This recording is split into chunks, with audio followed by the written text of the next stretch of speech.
Namaskar, everyone. What I want to say today to you as a message is that our existence is in the divine and always. The divine has never forgotten us. We exist in the divine. It's clearly stated in religion. In the biblical statement, in Him, which means that, because it's not a Him, in that we live, move, and have our being. So our thoughts are in that, our emotions are in that, our actions happen in that. But are you aware of your existence in the divine in every moment? Are you aware that you are thinking in God? That consciousness, that conscious presence, are you aware that that presence is with you? Are you aware that there are no accidents and incidents? All of this is happening in the divine. It's only that we are disconnected with the divine. And we are operating with the ego mind in that disconnection. So what happens is that we have to take responsibility for the ego mind. As you think, so you become. As a man thinketh in his heart, so is he. But you know how the male thinking is in the biblical statements. No. God is not a male, God is also female. God is, and also that, beyond gender. So as we think in our being, so we become, so we attract from the universe. So we are constantly creating the situations we see around us because we are thinking in the divine. And the divine is everywhere. So we not only influence our own bodies, we influence the space. When we think of someone, we are connecting with them and we are in them. We are thinking in them. We are connecting with them. We are thinking inside of them. When you pray for someone, you are inside of them and you're praying and you're lifting them. But if only you understood it, you'll be able to pray more effectively for people and for animals and for plants and feeling centered in the consciousness of them. When I pray for someone, when I make a wish for someone, I'm making it inside of them. I tune into their energies. Doesn't matter where they are in the universe. I tune into their energies and I connect with their inner being and I'm praying inside there that the divine will take care of them. I don't pray with an ego mind. I pray as you will it, Lord. As you will it, let it happen. Someone wants a child, as you will it, Lord, let it happen. Someone wants a new job, as you will it, Lord. Someone is terminally ill, as you will it, Lord. But I am holding them in that divine space. So if only you are conscious, and then the other part to this is that you have attracted with your ego mind the whole play around you. Brother, sister, spouse, friend, you have attracted that on your stage. And they exist in there because you are keeping them there through your relationships. And they will only shift when you create in a different way. Detach from them. Bring closure to the whole thing at the inside. And then, it doesn't matter if you're around them or not. You are outside of the karmic play of them. Your karmic play is finished with them, so to speak. You can exist with them, but your karmic play is done.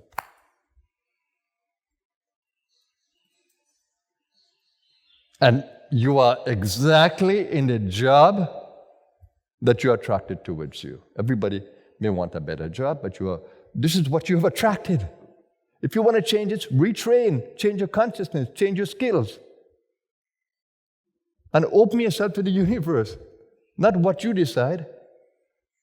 Because your karma is connected to collective karma as well. So you may want something to happen. You may want your house to sell. You may want your daughter to get married or your son. This is happening in a karmic context.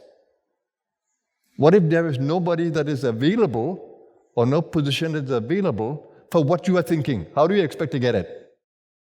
That's why we say when you create goals, make it realistic, that it can happen. It's in the realm of possibilities. Everything that I have ever wanted,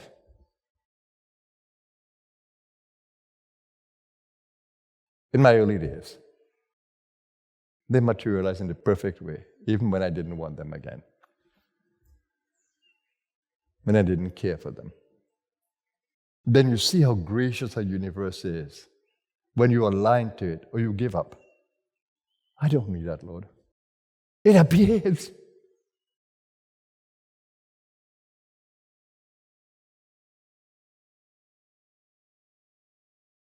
If only we can live in that awareness that we are thinking in God and align to that. Your will, Lord. I want to stay aligned to your will because you're conscious of the whole karmic play. And you can make anything happen. All I'm asking is that I get the best job that I can do perfectly. And it will come to you. The ideas will come to retrain. The ideas will come to you to do things differently or to change your habits, your thinking, your limitations. And then the Lord in that omnipresence, omniscience and omnipotence bring everything to you.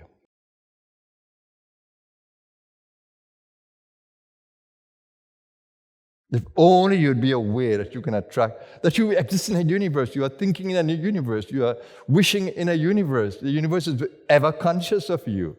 It's a conscious universe. But our ego mind is what exists in separation. So it's not that God be with you. God is always with you.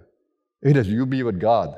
You know, people say, God, may God be with you. No. May you be with God. That's more appropriate to the wise one. And if you want to be healthy, if you want to stay well, you need to follow the health rules. You need to listen to this body. This body is not you. It's going to drop off one day. You came into this body. You were born in this body. You are the driver of this body. You make the eyes open. You make the voice work. You make the hands move.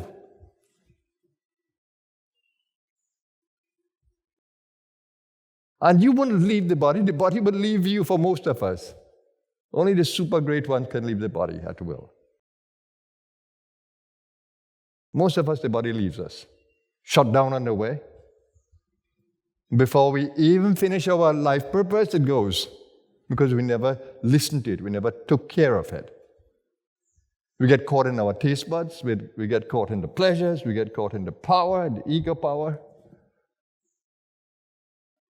Damage the bodies, abuse the bodies, and then when the body drops off,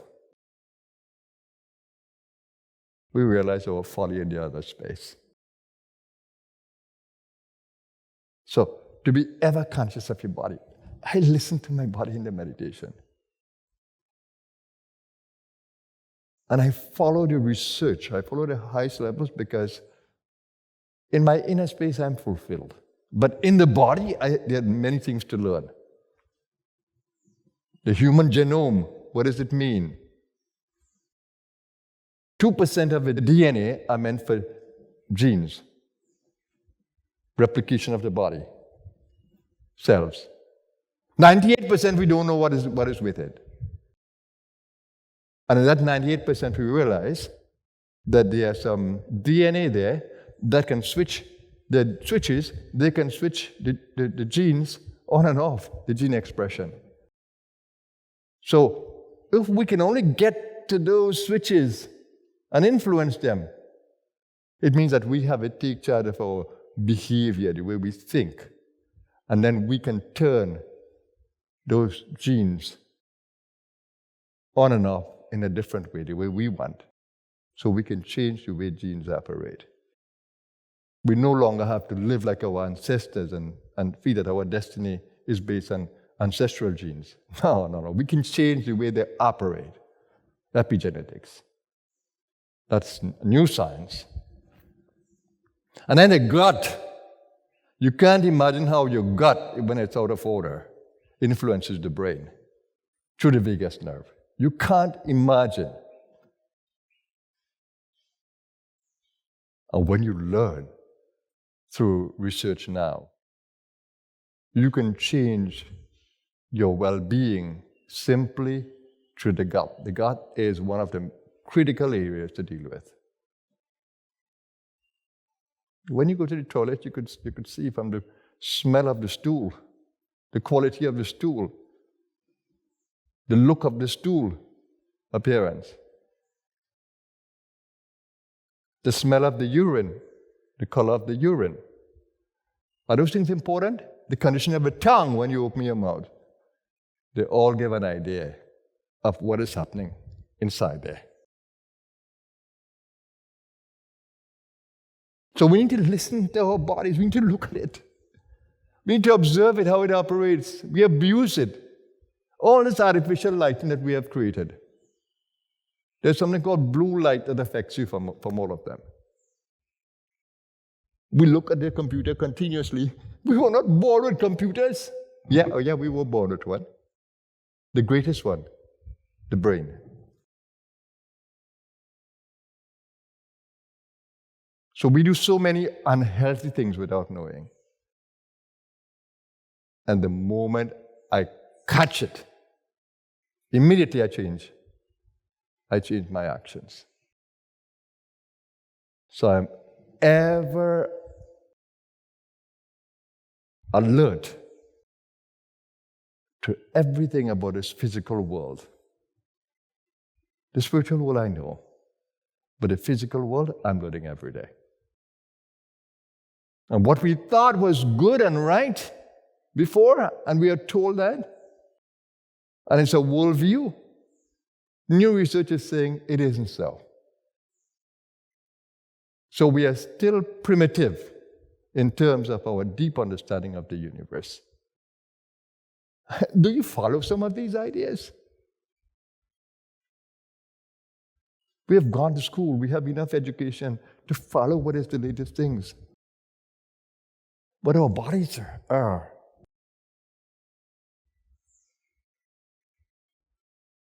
It's also an ancient wisdom, but modern thinking today has given us tools to decode ancient wisdom.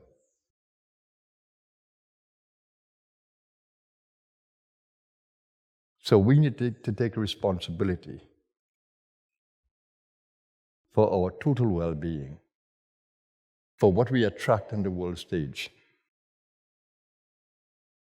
and to really creating the life we want through that deeper understanding. And that's what the Blue Star stands for. Organization of total well-being, eco-consciousness,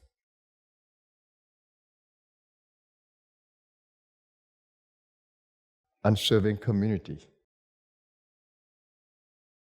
Seeing every form of life as being a part of us. And we try to support everybody that we can to create a better world.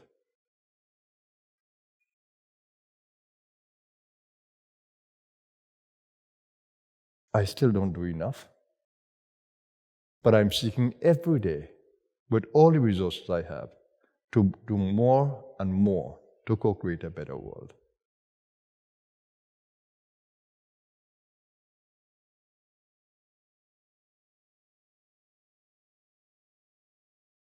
So just remember that your existence is in the divine.